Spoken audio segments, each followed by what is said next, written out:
Hola los chiquitos y las chiquitas, ça fait trop longtemps qu'on s'est pas retrouvés pour un format YouTube. J'avoue qu'en ce moment je suis beaucoup plus active sur TikTok. J'ai adhéré de fou à l'application, du coup je fais que poster là-bas. J'adore le fait que ce soit des formats courts, que je peux vous balancer des infos comme ça, que j'ai pas à attendre vraiment une date ou une heure précise pour vous parler. Donc du coup c'est vrai qu'en ce moment je poste énormément sur TikTok et j'ai beaucoup délaissé YouTube. Et je suis vraiment trop désolée, mais je vais essayer de contrebalancer ça et de trouver un juste milieu entre YouTube et TikTok. Mais si vous ne me suivez pas sur TikTok, je vous invite à venir me suivre. Je raconte toute ma vie, tous les jours de ma vie je raconte ma vie, c'est une dinguerie. Bref, ceci n'est pas le sujet de la vidéo parce que comme vous aurez pu le voir sur la miniature et même dans le titre, aujourd'hui on va parler de comment mon voyage à Séoul en Corée du Sud m'a transformée. Mais quand je vous dis transformée, je suis passée de la meuf qui détestait la Corée du Sud à j'ai envie de déménager, habiter là-bas quoi en fait. Pour vous remettre dans le contexte, je suis partie en Corée du Sud en mai, non, je dis une bêtise, en juillet 2023 il me semble, je cherchais ça de suite pour pas vous dire des infos erronées. C'est ça, j'ai atterri exactement à Séoul le 4 juillet 2023. Bref, je vous mettrai une petite image à l'écran de ma tête, non, regardez juste ma tête après 15 heures de vol parce que j'ai dû faire des escales. Bref, c'était mon plus gros voyage en avion. J'en avais déjà fait, mais là c'était vraiment la première fois que je prenais l'avion pour un aussi long trajet. D'ailleurs, petit aparté, ce trajet en avion, mon dieu, c'était abominable. Si vous partez un jour à l'étranger, je vous conseille vraiment de partir selon le sens dans lequel vous allez dans le globe, pour que vous partiez de nuit en France et que vous arriviez le matin là où à votre destination. Donc par exemple pour aller en Corée du Sud, idéalement partir de France à 20 h pour arriver vers 15 h du coup à Séoul. C'est mon petit conseil à part. Du coup le 4 juillet 2023 j'atterrissais à Séoul. Et pourquoi, comment, quel est le contexte de je me suis retrouvée à Séoul en Corée du Sud, alors que jamais de ma vie j'aurais dit mais j'allais mettre les pieds en Corée du Sud. En fait il faut savoir que 6 mois en arrière, ma meilleure amie m'avait dit, Lavex, d'ailleurs je pense que vous la connaissez, vous l'avez vu sur les vlogs si vous avez regardé mes vlogs en Corée du Sud, ma meilleure amie m'a dit Mel, je vais prendre mes billets d'avion. Elle c'était son rêve depuis toujours, elle a toujours kiffé tout ce qui est Corée du Sud, K-pop, tout ce qui était attrait à la Corée du Sud, elle l'adorait. Elle m'a dit je prends mes billets d'avion, du coup je pars pendant un mois à peu près et je vais faire une multidestination. Donc elle voulait partir 2 semaines et demie en Corée et faire 1 semaine après au Japon à Tokyo. Et je lui ai dit bah go girl vas-y. Elle voulait les prendre et je lui ai dit mais tu as payé combien pour tout ça? Et c'était 550 € je crois, un truc comme ça pour la multidestination avec les 2 bagages en soute, le bagage cabine et le bagage à main. Quand elle m'a dit ça, je me suis posé de réelles questions. Et c'est à partir de ce moment-là où j'ai dit ok, c'est où je meurs bête et c'est très triste et c'est très dommage. Et ça va pas du tout avec ma vision de voir les choses dans la vie et tout. Où j'y vais et je me fais ma propre opinion des choses. Et je vois, au pire ça me plaît pas, mais j'aurais voyagé dans un super endroit où je me serais fait ma propre opinion. Bref, j'y vais et je verrai par moi-même. J'ai décidé de prendre cette option-là, d'y aller et de voir par moi-même. Pourquoi j'aimais pas la Corée? Pour une raison totalement bête, c'est juste que, comme je vous l'ai dit, ma meilleure amie kiffait la Corée du Sud et elle était tout le temps à fond, si vous êtes K-pop stan vous allez comprendre, tout le temps à fond derrière un groupe, à regarder les comebacks, à être là en disant non mais c'est à 10 h le comeback, faut absolument que je regarde. Et moi je comprenais pas du tout en fait comment on pouvait être autant à fond, comment on pouvait autant donner du support et du crédit à des personnes, enfin bref je comprenais pas du tout ce délire là. Et du coup plus elle m'en parlait, plus ça me gavait carrément jusqu'au point où je ne pouvais même pas regarder un K-drama. Alors attention, c'est pas du racisme, c'est juste que je ne pouvais plus me les voir en peinture, ni en nature, rien. Donc je ne regardais même pas de K-drama. Bref, elle regardait et elle me disait c'est trop dommage que tu veuilles pas regarder parce que cette série elle a l'air incroyable. Non, j'étais butée, j'étais là, je ne veux pas regarder parce que tu m'en parles déjà assez pour que moi-même je me rajoute une couche. Passons. J'ai pris mes billets d'avion, je suis partie avec Lavex et 2 autres amis. Du coup on s'est retrouvé un petit groupe de 4 comme ça, hyper sympa. Et on était arrivés à Séoul. La première journée à Séoul était hyper particulière particulière parce que je me sentais pas vraiment à l'aise. Mais ça me le fait pour tous mes voyages, donc au final c'est pas très étonnant. C'est le temps de prendre ses repères, d'être en jet lag. J'avais assez mal vécu l'avion comme je vous le dis. En fait à partir du moment où je suis partie de France, il était assez tôt dans la journée et on nous a mis dans le noir direct jusqu'à arriver à Séoul. Quand on atterrisse, on a été dans le noir pendant toutes les heures de vol, c'était abominable. Bref, donc ça j'avais vraiment un gros décalage par rapport à ce que je venais de vivre là dans l'avion et mon arrivée à Séoul. Tout était incompréhensible, c'était le temps que je m'adapte à la situation. Donc j'avais pas forcément d'attente pendant ce voyage, je me disais juste bon, je vais vivre ma life, je vais voir qu'est-ce que c'est, qu'est-ce que ça représente, c'est quoi la vie là-bas, la culture, tout ça, chose que j'ai faite et je suis tombée amoureuse. Comme je vous l'ai dit, j'ai découvert une culture, des personnes à part entière qui vivent à l'autre bout du monde sans... Enfin, avec une vision de la vie totalement différente. Au plus je passais les jours là-bas, au plus j'avais l'impression de me sentir à la maison. C'était trop bizarre, mais même niveau art, parce qu'on a fait quand même des musées, c'était magnifique. Toutes les petites pièces qu'il y avait associées à la culture coréenne, en fait, j'ai trouvé ça magnifique, alors qu'avant je m'y étais jamais penchée réellement dessus. Tout ce qui était monuments, incroyable, les temples, les palais, n'en parler, enfin vraiment j'ai même pas les mots pour en parler tellement visuellement j'ai trouvé ça hyper impressionnant et ça m'a vraiment touchée profondément de connaître l'histoire de ce pays. Je pourrais même pas trouver vraiment les mots pour en parler au niveau culturel, en tout cas ça m'a vraiment touchée beaucoup.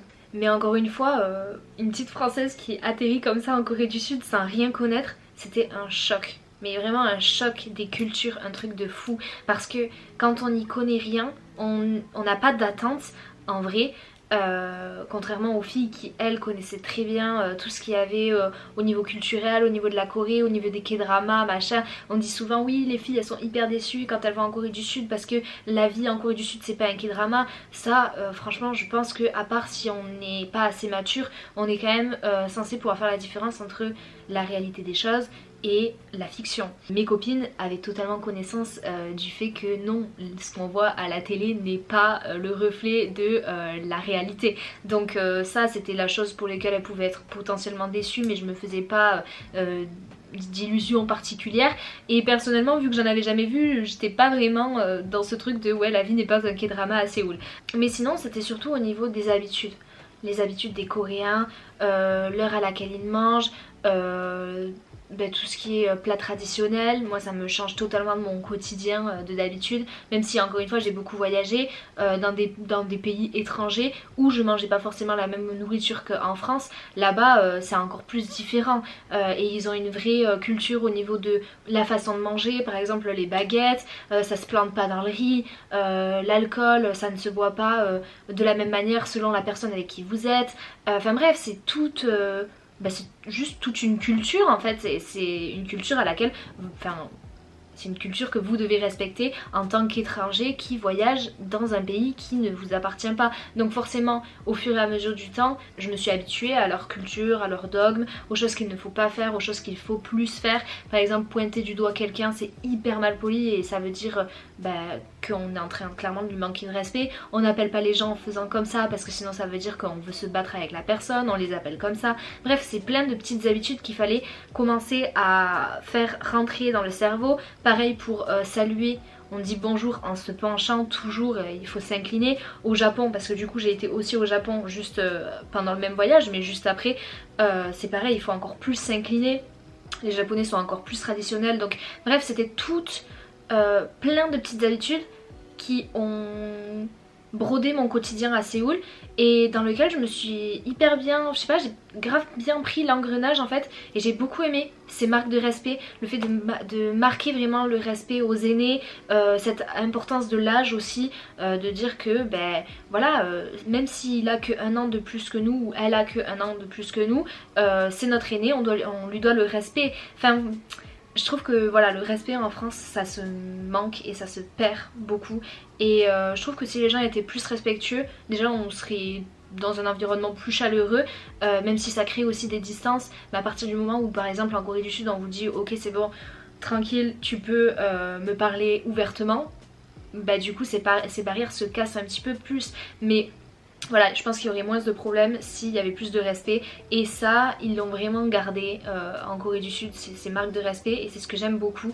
Pareil, le fait que je vous ai dit que c'était une safe place, comment je me sens là-bas ne pourra jamais être comparé à comment je me sens en France. C'est-à-dire que je sais pas, j'ai pas les mots. En fait, en Corée du Sud, on se sent tellement safe, il y a des caméras partout. Alors certes, on va nous dire oui, on nous épie et tout ça, mais en vrai de vrai, c'est pas plus mal parce que ça nous force à être quelque part autonome et encore une fois, il y a encore cette notion de respect. Vous avez des magasins où il n'y a pas de vendeur, où vous encaissez vous-même. Ça, c'est quelque chose qui serait impossible à gérer en France.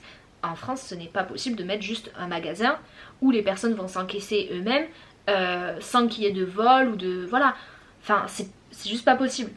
Alors que là-bas, ils sont habitués comme ça. Donc ça aussi, j'ai beaucoup aimé ce fait d'être hyper autonome et que ce soit dans le respect. Le fait de pouvoir être safe, comme je vous dis, vous pouvez vous trimballer à toute heure de la nuit. Je dis pas qu'il n'y a pas de danger. Le danger zéro n'existe pas. Il n'existera jamais.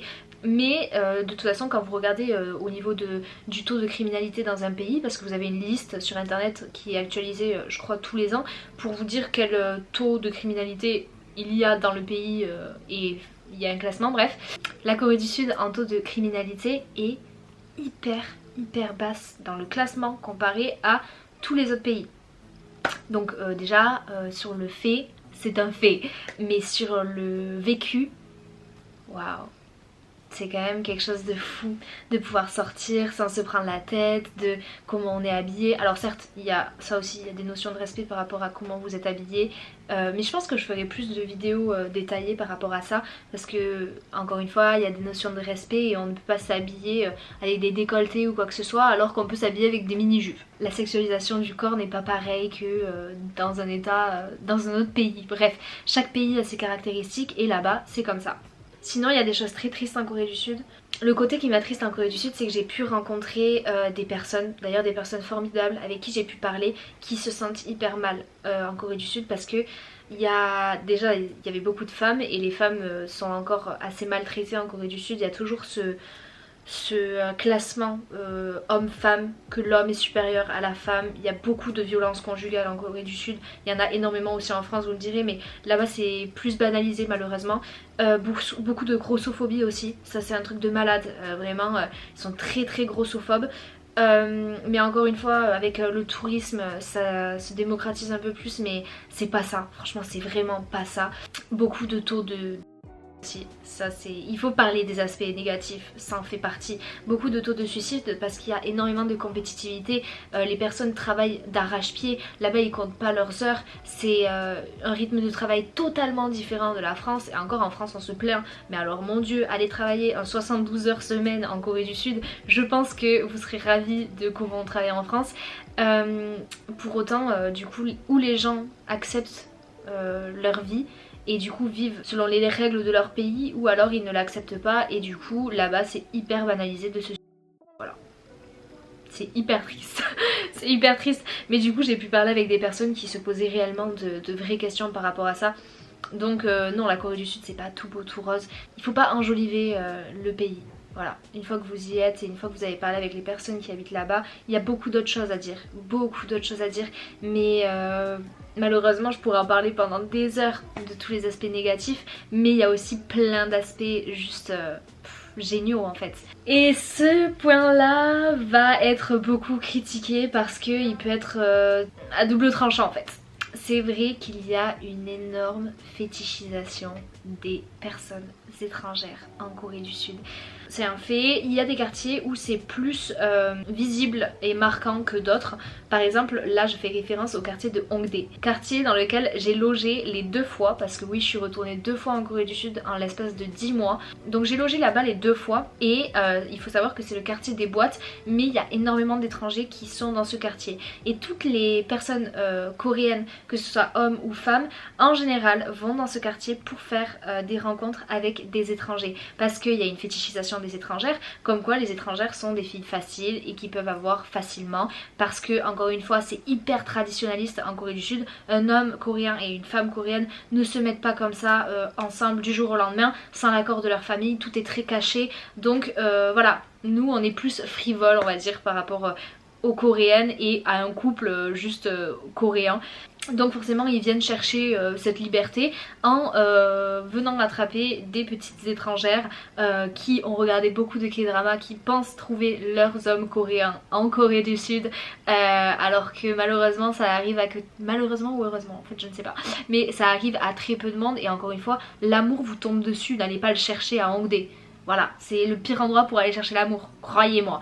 Donc, mais par contre, vous êtes les stars que vous pensez être. Je sais pas, en fait c'est aussi bien que c'est négatif parce que c'est bien parce que du coup vous avez l'accès à toutes les boîtes pratiquement à part ceux qui sont anti-étrangers, oui parce qu'il y a des boîtes anti-étrangères en Corée du Sud, mais voilà il y a des points positifs comme négatifs, essayez de prendre que les points positifs. Du style, vous pouvez passer plus vite dans la queue, vous pouvez attendre tranquillement, bref, voilà, on vous fera passer en premier, on vous mettra en lumière, alors que les autres se feront ou recaler ou ils attendront tranquillement dans un coin. Prenez ces points positifs si ça vous fait kiffer, de toute façon la Corée du Sud c'est un vrai booster de confiance en soi pour les personnes étrangères qui sont dans le style des Coréens. Les filles blondes sont très appréciées des Coréens. Les filles aux yeux clairs, que ce soit bleu, vert ou plus clair que du marron de toute façon parce que les Coréennes ont les yeux marrons, très appréciées des Coréens. Les filles avec un nez un peu plus proéminent que la norme, c'est-à-dire pas un petit nez tout mignon comme toutes les Coréennes, parce que les Coréens pour leur cadeau de bac ont le droit à une chirurgie rhinoplastie, je vous le dis, tellement c'est banalisé dans leur pays, donc pas un petit nez tout mignon mais un vrai nez en fait. Attention à vous. Attention à vous, et c'est pas que positif, vraiment attention à vous. J'ai tellement d'anecdotes qui me sortent comme ça, il faudra vraiment que je vous fasse d'autres vidéos anecdotes. J'ai trop d'anecdotes de dingueries qui m'est pas arrivé en Corée du Sud, mais bon bref, ce sera pour une autre vidéo. Mais maintenant on va parler de mon après voyage, parce que pendant le voyage je me suis découverte une passion pour la K-pop. Est-ce que vous voyez ce que je vois derrière moi? Oui, vous rêvez pas. Tout ça c'est que des albums de K-pop et ça fait 1 an et demi que je commence à stan. En fait ça fait depuis que je suis rentrée de Corée que j'ai commencé à stan des groupes. Évidemment je commençais par BTS parce que BTS, voilà, les rois. Et maintenant je suis 80 stan, je suis une petite 80 et mon ult c'est San. Bref pareil je vous ferai une autre vidéo dédiée mais je suis complètement... en adoration à la K-pop carrément, je sais même plus depuis quand j'ai pas écouté de musique autre que de la K-pop. Mais bref, pareil, j'ai commencé à regarder des K-dramas, j'ai une liste de K-dramas que j'ai regardé les gars. Les gars, c'est mes meilleures séries que j'ai regardées et en fait je regrette d'un côté de ne pas m'y être mise avant, mais d'un autre côté c'est tellement un investissement la K-pop. Un investissement autant financier et dans l'énergie que heureusement, parce que sinon j'aurais pas eu mon bac je pense. J'ai aussi de nouveaux objectifs.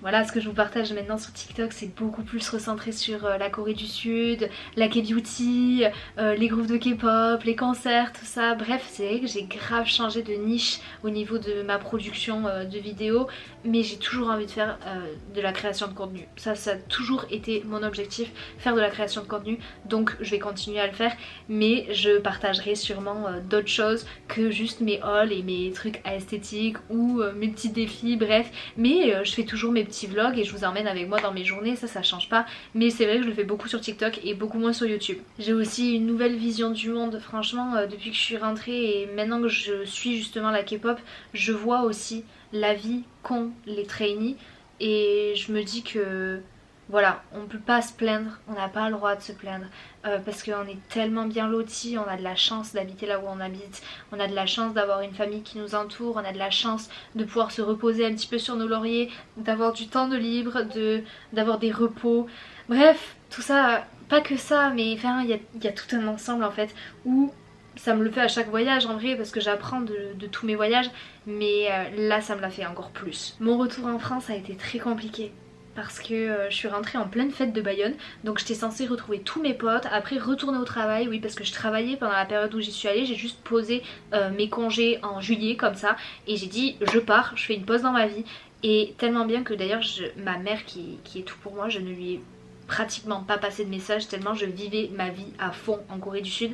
C'est passé tellement vite, j'ai pas vu le temps passer et quand je suis rentrée en France j'ai eu vraiment un réel trou dans la poitrine où je me sentais chez moi mais pas chez moi en fait. En fait c'était comme si j'avais vraiment laissé une partie de moi en Corée et que j'étais rentrée en France et que j'étais plus comblée à 100% comme je l'ai toujours été en fait. Donc je suis retournée 10 mois après chercher cette partie de moi que j'ai retrouvée et là je me suis sentie encore plus épanouie, encore plus à la maison, encore plus chez moi. C'était grave mon quotidien, aller au 7-Eleven, revenir à la maison, sortir, aller voir des potes, aller faire mes activités, ma création de contenu, enfin j'étais juste hyper épanouie. Même si je suis hyper épanouie dans la vie de tous les jours, là c'était multiplié mais décuplé, c'était juste insane en fait.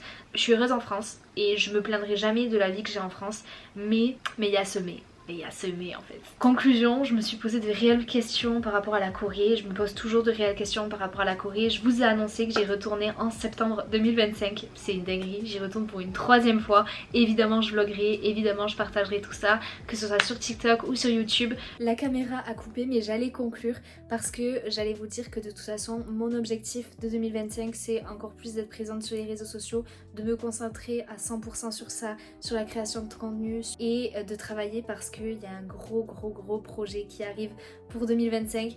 Je vais vous l'annoncer en début d'année, ça va être un truc de fou, je travaille dessus là depuis quelques mois déjà. J'ai tellement hâte que ça sorte pour être libérée, pour qu'on en parle et pour vous hype et qu'on partage ça ensemble, ça va être trop bien. Si t'as des idées de vidéos et des questions par rapport à la Corée du Sud, n'hésite pas à venir me les dire en commentaire.